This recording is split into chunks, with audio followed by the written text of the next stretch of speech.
अस्सलाम वालेकुम। Welcome back to innovate IT zone. आज हम लोग जो डिस्कस करने जा रहे हैं वाइवा के लिहाज से manual number 6, manual number 7 and manual number 8 को। इस पूरे मैनुअल्स तीनों के तीनों मैनुअल्स के अंदर हम लोग लिंक्ड लिस्ट के बारे में पढ़ेंगे, ठीक है। और कल हम इसके टास्क करेंगे। तो लिंक लिस्ट के बारे में पढ़ेंगे। तो सिंगल लिंक लिस्ट क्या होती है? बेसिकली सबसे पहले तो हम लोग इसका टेबल ऑफ कंटेंट देख लेते हैं। तो टेबल ऑफ कंटेंट में हमने जो प्रीवियस वीडियो के अंदर pointers, dynamic memory allocation, self referential objects, इनकी रिप्रेजेंटेशन, इनकी इम्प्लीमेंटेशन किस तरह से होती है, इसके बारे में हम लोग ऑलरेडी पढ़ चुके हैं और हर मैनुअल्स के अंदर तकरीबन ये चीज़ें सेम आ रही हैं, ठीक है। अब हम लोग डिस्कस करते हैं अपने नेक्स्ट जो है सिंगल लिंक लिस्ट के बारे में। तो उससे पहले सेल्फ रेफरेंशियल के बाद हम लोग देखते हैं कि हमारे पास कुछ इंपॉर्टेंट चीज़ें आ रही हैं। जैसे हमारा मेंबर सम इंपॉर्टेंट ऑपरेटर्स आ रहे हैं जिसको हम बोलते हैं कि ये हमारा क्या है, मेंबर एक्स ऑपरेटर्स है और ये हमारे पास क्या है, नेक्स्ट डी रेफरेंस और यहाँ इनडायरेक्ट ऑपरेटर। तो सबसे पहले तो हमारे पास ये जो एरो का निशान नज़र आ रहा होता है, ये क्या होता है? ये हमारे पास होता है हमारा मेंबर एक्स ऑपरेटर। और एक जो डॉट ऑपरेटर हो रहा होता है, बेसिकली ये हमारे ऑब्जेक्ट को रिप्रेजेंट कर रहा होता है, ठीक है। और किसी ना किसी चीज़ को अगर हमें कॉल कराना है तो हमें ऑब्जेक्ट इस डॉट का यूज़ करना पड़ता है। जैसे इस एग्जाम्पल के अंदर देखें ABC है, तो इसकी जो क्लास बनी हुई थी उसके अंदर जो वेरिएबल थे उसमें हमारे पास इन्फो था, ठीक है। तो A डॉट इन्फो का यूज़ किया, उसके अंदर उन्होंने वैल्यू स्टोर करा दी है 10। B डॉट इन्फो है, उसके उन्होंने 20 स्टोर करा दी। इसी तरह C के अंदर उन्होंने 30 को। फिर इन्होंने साथ में एड्रेस ऑपरेटर लिया हुआ है जो बेसिकली क्या करता है कि इन चीज़ का हमें एड्रेस बताता है, ठीक है। उसके बाद हमारे पास ये जो मेंबर, ये वाला मेंबर एक्स ऑपरेटर है, ये पॉइंट कर रहा होता है, यानी ये उस चीज़ की तरफ पॉइंट कर रहा होता है और पॉइंटर को रिप्रेजेंट कर रहा होता है, ठीक है। हम अपनी लिंक लिस्ट के अंदर जो है मोस्टली इनके बारे में डिस्कस करेंगे कि ये चीज़ें क्या होती हैं और किस तरह से नेक्स्ट को ये रेफरेंस कर रही होती हैं, ठीक है। उसके बाद हम लोग डिस्कस करेंगे अपनी सिंगल लिंक लिस्ट के बारे में। तो सबसे पहले तो लिंक लिस्ट हमारे पास एक डाटा स्ट्रक्चर होती है, ठीक है। कंप्यूटर साइंस के अंदर यूज़ होती है programming to organise and store a collection of the elements, consist of the sequence of the nodes which each node contain the two components. एक होता है उसका डाटा पार्ट और एक होता है उसका पॉइंटर वाला पार्ट। जैसे यहाँ नीचे नेक्स्ट डायग्राम के अंदर आप लोगों को नज़र आ रहा है, हमारे पास ये एक नोड है, ठीक है। इस नोड का ये क्या है, ये डाटा पार्ट है और इसके अंदर हम लोग पॉइंटर बनाते हैं जो कि नेक्स्ट नोड को रिप्रेजेंट कर रहा होता है।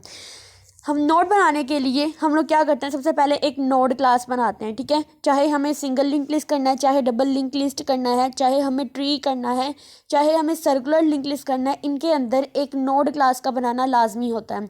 जस्ट इनके अंदर क्या डिफरेंस होता है उस चीज़ को याद रखना है। जैसे सिंगल लिंक लिस्ट है तो इसके अंदर हमारे पास कितने नोड बनेंगे, एक नोड बनेगा जिसमें एक हमारे पास उसका डाटा पार्ट बनेगा और दूसरा हमारे पास क्या, पॉइंटर, जो कि नेक्स्ट वाले को पॉइंट कर रहा होगा, ठीक है।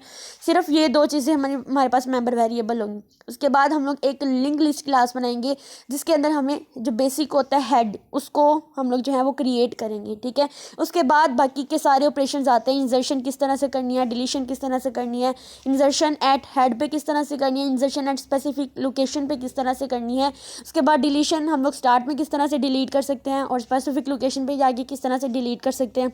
उसके बाद अगर नोड में से किसी डाटा को सर्च करना है, ट्रैवर्सिंग करनी है, ये सारी की सारी हमारे इसके बाद के मेथड होते हैं। पहले इसका जो स्ट्रक्चर होता है उसको याद रखना लाजमी होता है, ठीक है। उसके बाद इस पूरे पैराग्राफ के अंदर बेसिकली यही चीज़ें जो है वो इनक्लोज्ड की गई हुई हैं, ठीक है। उसके बाद यहाँ पे उन्होंने नोड को डिलीट किस तरह से करना है, इंसर्ट किस तरह से करना है, ये उन्होंने एग्जांपल दी हुई है स्ट्रक्ट के लिहाज से। तो यहाँ पे हमारा सिंगल लिंक लिस्ट वाला जो पार्ट है वो कंप्लीट होता है और नेक्स्ट हम लोग जो होते हैं बाकी सारे के सारे इसके टास्क ही हैं, ठीक है। इनके टास्क किस तरह से करेंगे, कैसे समझेंगे कि हमारे वेरिएबल कौन से हैं कौन से नहीं, तो इसको हम लोग नेक्स्ट एक डिटेल वीडियो के अंदर जिसमें हम टास्क को समझने की कोशिश करेंगे, जिसको इम्प्लीमेंट करने की कोशिश करेंगे, वो हम नेक्स्ट में देखेंगे। अब हम देखते हैं अपने मैनुअल नंबर 7 को जिसमें उन्होंने हमें जो है वो सिंगल लिंक लिस्ट की अगली वाली टाइप्स को बताया हुआ है। नेक्स्ट जो हम लोग डिस्कस करने जा रहे हैं अपने मैनुअल नंबर 7 को, जिसमें हम डबल लिंक लिस्ट के बारे में पढ़ेंगे। इससे पहले हम लोगों ने सिंगल लिंक लिस्ट के बारे में पढ़ा था और उसमें हम लोगों ने पढ़ा था कि एक हमारे पास नोड क्लास होती है, एक लिंक लिस्ट क्लास होती है। तो नोड क्लास के अंदर सिर्फ एक ही पॉइंटर को पढ़ा था, यानी एक डाटा पार्ट होता है और एक पॉइंटर होता है, जबकि डबल लिंक लिस्ट के अंदर ऐसा नहीं होता। डबल लिंक लिस्ट के अंदर जो है वो हमारे पास दो चीज़ें जो होती हैं बेसिक होती हैं, ठीक है। सबसे पहले तो आप समझ लें कि ये हमारे पास एक नोड है, ठीक है। इसके जो सेंटर पार्ट है इसके अंदर हमारे पास होता है डाटा वाला पार्ट, इसका जो ये वाला पार्ट होता है ये नेक्स्ट नोड को रेफरेंस कर रहा होता है, जबकि ये वाला जो पार्ट होता है ये प्रीवियस नोड का जो एड्रेस होता है, जो पॉइंटर होता है, उसको जो है वो रिप्रेजेंट कर रहा होता है। यानी डबल लिंक लिस्ट के अंदर हमारे पास जो नोड क्लास बनेगी उसके अंदर हम लोगों ने 3 बातें पढ़नी हैं, 3 मेंबर वेरिएबल्स लेने हैं। एक हम लोगों ने लिखना है डाटा, दूसरा लेना है हम लोगों ने नेक्स्ट नोड का, और तीसरा हमने मेंबर वेरिएबल लेना है अपना प्रीवियस नोड का। ठीक है, ये सिंगल लिंक लिस्ट और डबल लिंक लिस्ट के दरमियान में जो डिफरेंस आता है बेसिकली वो यही डिफरेंस होता है। इसके हम लोग टेबल ऑफ कंटेंट में देखें तो हम लोगों ने पॉइंटर्स को भी पढ़ लिया हुआ है, सेल्फ रेफरेंशियल ऑब्जेक्ट को भी पढ़ लिया है, इनकी रिप्रेजेंटेशन इम्प्लीमेंटेशन भी। तो डबल लिंक लिस्ट के बारे में भी हम लोगों ने भी कॉन्सेप्ट ले लिया है। इसके जस्ट टास्क हैं और वो भी हम लोग जब टास्क वाला सेशन शुरू करेंगे उसके अंदर हम जस्ट टास्क करेंगे। ठीक है, उसके बाद इंसर्शन नोड, डिलीट नोड कैसे करते हैं ये आप लोग इसमें देख सकते हैं कि कैसे करना है, लेकिन मैंने स्टेप बता दिए कि एक नोड क्लास बनानी है, एक हम लोगों ने बनानी है अपनी लिंक लिस्ट क्लास, उसके बाद हम लोगों ने एक बनानी होती है अपनी मेन फंक्शन जिसके अंदर हम लोग इन सब फंक्शन को कॉल करते हैं। ठीक है, तो ये हमारे पास लिंक लिस्ट का एक डायग्राम है जिसके अंदर एक नोड है जिसके अंदर 3 एलिमेंट्स होते हैं। ठीक है, अब हम नेक्स्ट करते हैं अपना मैनुअल नंबर 8 जिसके अंदर हम लोग जो है वो सर्कुलर लिंक लिस्ट और सर्कुलर डबल लिंक लिस्ट के बारे में हम लोग स्टार्ट करेंगे। अपना मैनुअल नंबर 8 जिसका मेन टॉपिक है circular and Dabali linked list, यानी दोनों के दोनों जो है वो सिंगल और डबल। अब इनको हम लोग सर्कुलर वे में किस तरह से करेंगे, इसको अच्छी तरह से समझने के लिए हम लोग अपनी नोटबुक पे अच्छी तरह से एग्जांपल से यानी इसकी डायग्राम से समझेंगे।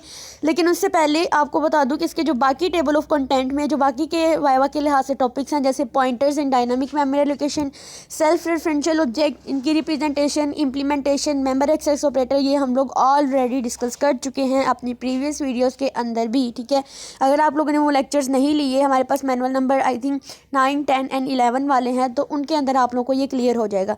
अब हम इसके जो टास्क है बाकी के वो सारे के सारे हम लोग बाद में करेंगे। अब हम लोग देख लेते हैं कि किस तरह से हम लोग जो है वो सर्कुलर डबल लिंक लिस्ट को परफॉर्म करेंगे और मतलब कैसे हमें समझ आएगी कि कैसे इसकी इम्प्लीमेंटेशन होनी है। ठीक है, हम अपनी नोटबुक पे इसको हम लोग समझेंगे कि हमारे पास जो है वो सर्कुलर लिंक लिस्ट क्या होती है और किस तरह से इम्प्लीमेंट करती है और डबल लिंक लिस्ट कैसे होती है। ठीक है, सर्कुलर लिंक लिस्ट के समझने के लिए सबसे पहले आप लोगों ने लिंक लिस्ट के बारे में तो पढ़ा होगा कि हमारे पास जो है वो एक नोड होती है। ठीक है, जिसके अंदर जो है वो एक डाटा पार्ट होता है और एक हमारे पास नेक्स्ट पॉइंटर पार्ट होता है जो कि नेक्स्ट का, यानी ये जो पॉइंट कर रहा होता है ये नेक्स्ट डाटा के जो एड्रेस होता है उसको रिप्रेजेंट कर रहा होता है।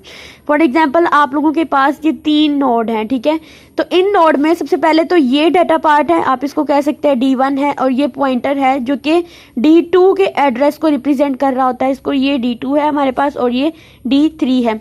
अब ये हमारे पास कौन सी है, ये सिंगल लिंक लिस्ट है। ठीक है, अब मैं क्या करूंगी कि इसको मैं सर्कुलर बनाऊंगी। सर्कुलर बनाने के लिए क्या करूंगी कि इसका जो लास्ट पार्ट होता है, लास्ट मोस्टली हमारे पास नल होता है, लेकिन सर्कुलर में क्या होगा, ये नल नहीं होगा। नल का मतलब होता है कि यहाँ पे हमारी लिंक लिस्ट का एंड हो रहा है। ठीक है, तो ये नल नहीं होगा। इसमें क्या करेंगे हम लोग, इसमें हम लोग एड्रेस डाल देंगे किसका, D1 का, यानी ये जो D1 है इसका एड्रेस हम लोग इसके अंदर डाल देंगे और ये इस चीज को रिप्रेजेंट कर रहा होगा यानी हेड को। आपको पता है कि जो सबसे पहली नोड होती है इसका जो डाटा पार्ट होता है वो हमारा हेड होता है, और जो लास्ट नोड होती है इसका जो हमारे पास ये वाला पॉइंटर पार्ट होता है ये नल होता है। क्यों, क्योंकि यहाँ पर हमने अपनी लिंक लिस्ट को खत्म करना होता है। ठीक है, तो अब हम लोग क्या करेंगे, लेकिन यहाँ पर हम लोग जब एड्रेस दे देंगे इस हेड का तो ये हमारे पास सर्कुलर बन जाएगा, तो ये पूरे का पूरा एक सर्कुलर फॉर्म में आ जाएगा।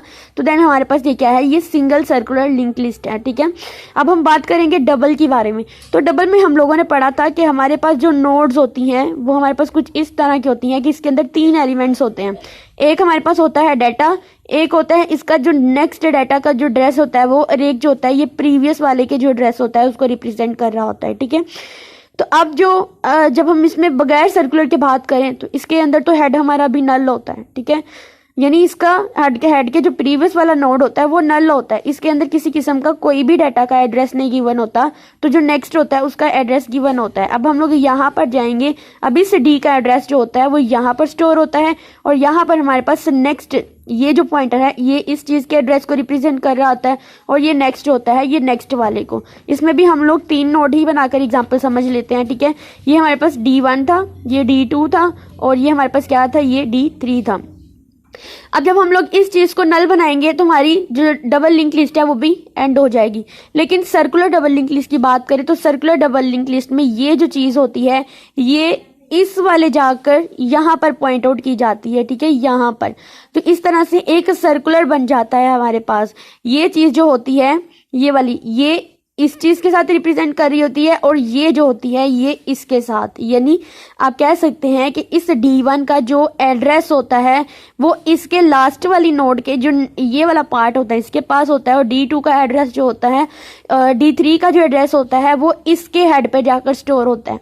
यानी आप इसको, मैं यहाँ पे हाईलाइट कर लेती हूँ कि ये जो चीज़ है इसका एड्रेस जो है वो इसके पास जाकर स्टोर है, और ये जो लास्ट वाला है जिसने नल होना था नेक्स्ट जाकर, इसका जो एड्रेस है वो हमारे पास कहाँ पर है, अब वो हमारे पास यहाँ पर जाकर स्टोर हो जाएगा। अब क्या होगा, इसके पास भी एड्रेस होगा और यहाँ पर जाकर भी, तो क्या हो जाएगा, ये पूरे का पूरा एक सर्कुलर लिंक लिस्ट बन जाएगा सर्कुलर पार्ट में। तो इसको हम लोग क्या बोलते हैं, सर्कुलर डबली लिंक लिस्ट, ठीक है।